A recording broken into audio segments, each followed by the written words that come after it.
friends, I hope you're having a great day, and I hope you're enjoying this fall weather. I know I definitely am.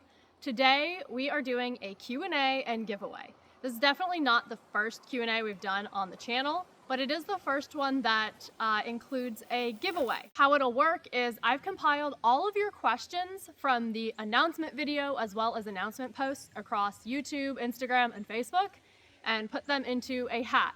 I'm going to draw them at random, and if your question gets selected, I'm going to send you a prize. Now, the original intention was to send you guys a neat gear item or gadget, but in the time leading up to making this video, Jordan and I were kind of going over all of the things that could go wrong with that. So to prevent this first giveaway from being a total disaster, the solution we came to is e-gift cards. So when this video posts, I will tag all of the folks who were selected, and then you can send me a DM or an email just to let me know what email address to send that prize to. All right, now without further ado, let's get into these questions. The hat, please. Thank you. All right, our first question. Jess asks, what's the best thing about hiking with your littles? I think right now for me, the best part about hiking with my toddler is the investment. Like, all of the hikes we go on are an investment in how our family spends time together and what role the outdoors plays in that, if that makes sense. I've definitely gotten some really great advice from parents who regret not starting early enough and waiting until their kids were a lot older and maybe pushing them too hard, and then it just became something that they never took an interest in and didn't want to do with their parents or as a family. And so I'm trying to kind of find that balance of, you know, leading a very active outdoorsy lifestyle, but also keeping it appropriate for her. And I like to think that all of that is an investment for the future and just our family's lifestyle. Thank you, Jess, so much for your question. I'll be sending you a backcountry gift card. They're all sticking together on me. Oh no. All right, I'm guessing that I pronounce it Trey. What made you want to start a YouTube channel? And do you have a favorite video that you've put out? So I actually shared kind of the backstory behind the channel in my announcement video that we're changing from seagrass to sassafras over to Jessica Sojourning. It really started out as a way to try to get more eyes on my photography website.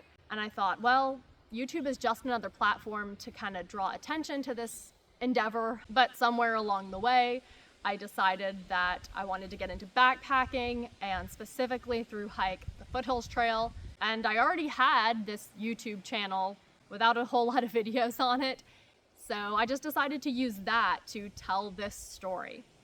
As far as like a favorite video that I've put out, definitely my Art Loeb Southbound through hike, because it was kind of like a second chance and making amends with this trail that really kicked my butt a couple of years ago.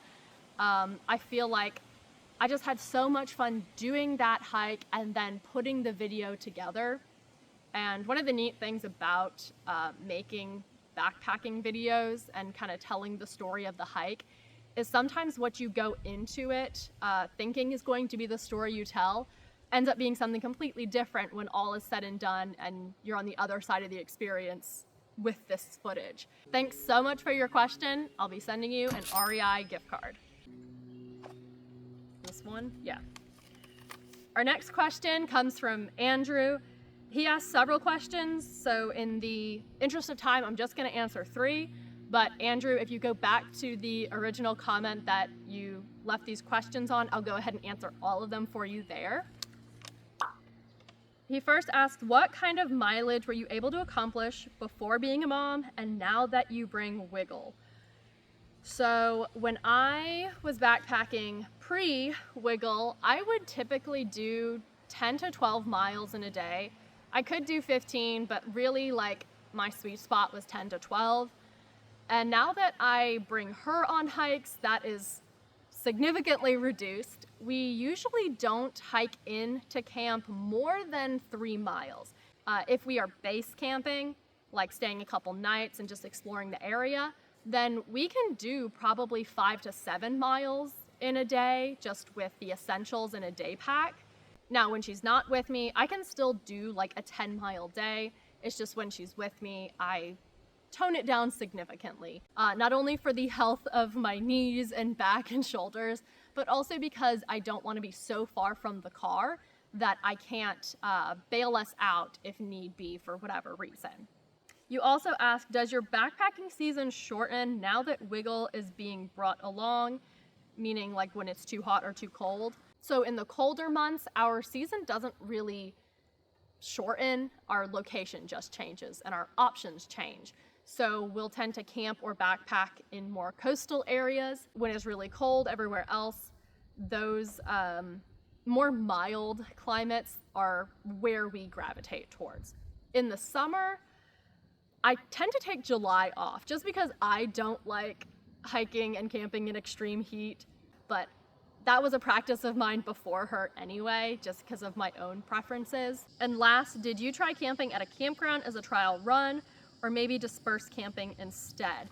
So Wiggle's first backpacking trip in that video is like our first time ever taking her camping as an infant.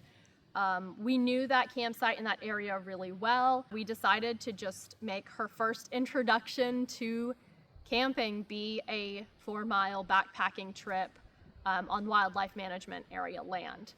And had we not had years of backpacking experience under our belt already, we probably would have gone with a front country campground as kind of her introduction.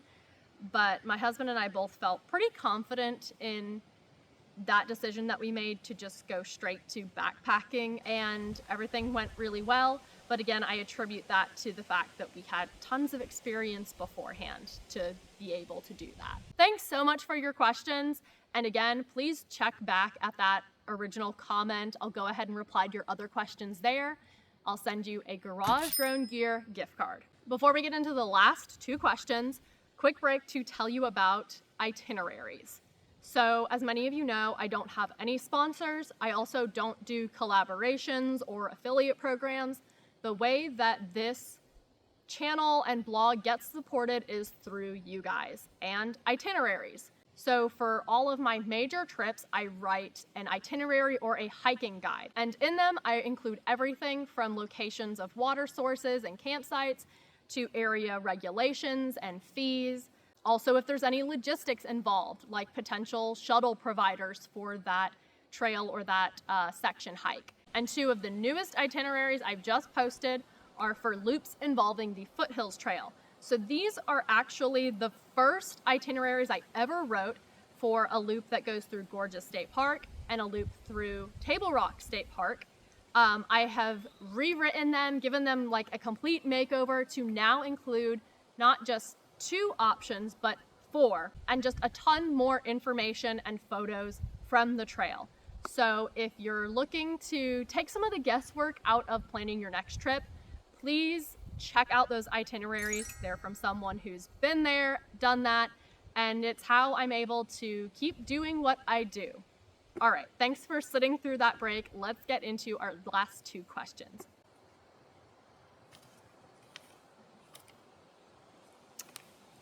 Naisuki2 asks, when/what got you into hiking? Jordan, and the man has regretted it every day since. So when we were in college in the upstate area, we had access to so many great waterfall hikes. And so that's how we would spend every weekend. What we would do is print off blog posts about how to find these waterfalls and various like trails, and then print off MapQuest directions for how to find the trailhead. And sometimes we would even get out there and either not be able to find the trailhead or not be able to find the waterfall that the trail was supposedly leading towards. It was definitely a lot of fun. And from there, day hiking was just kind of a jumping off point into backpacking. It's something that my husband introduced me to over a decade ago. Thanks so much for your question. I'll be sending you an Eddie Bauer gift card. All right, our last question. Kendall wants to know how I craft those perfect hiking braids. It's 30-second Pinterest tutorials and a whole lot of practice. What is a lesson I learned the hard way when it comes to hiking with a toddler? At least for my child, one of the hard lessons we've had to learn, or I've had to learn, is she gets fixated on just the most bizarre things, like the water filter. She will seek it out in my backpack whenever we're on the trail. And on our most recent backpacking trip, she got so distraught when I had to use it, to like filter water so we stay hydrated and survive. I'm so glad that we had no neighbors camping nearby, because the way that she was reacting, you would think that I just took her favorite doll and ripped the stuffing out and lit it on fire. She was just so upset. I will say it's gotten a little bit better as I involve her in using that gear item and kind of show her that it's not a toy, it's got a purpose. Yeah, that is something that I was not really prepared for, especially it being like a recurring thing that she remembers and gets so attached to. And the last one, is there one odd thing you never hike without? So to someone who doesn't hike, this would sound really weird, but I never hike without a pee rag. It's exactly what it sounds like, just a piece of fabric, usually with a snap so you can close it, that you hook to the outside of your backpack, and when you need to pee, you use that instead of toilet paper. And I've gotten some hilarious looks from friends who are really new to hiking when they're like, what is that thing hanging off your backpack? And I explain, and at first they think it's kind of gross, and then they try the alternative of packing out a plastic bag of like used toilet paper or using nothing at all. And they're like, yeah, you might be onto something with this pee rag thing. Thanks so much for your question. I'll be sending you a Columbia gift card. All right, friends, that's all I have for you today. Thank you so much to everybody who submitted a question and participated. Hopefully we can do something like this again in the future. To the folks whose questions were selected, again, I will tag you on whatever platform you submitted it. And I'm also going to leave my Instagram and email address in the description, so you can send me a message, let me know where to send your prize to. If you've stayed this long, thank you so much for watching. I hope you have a great rest of your day, and I can't wait to see you again next time.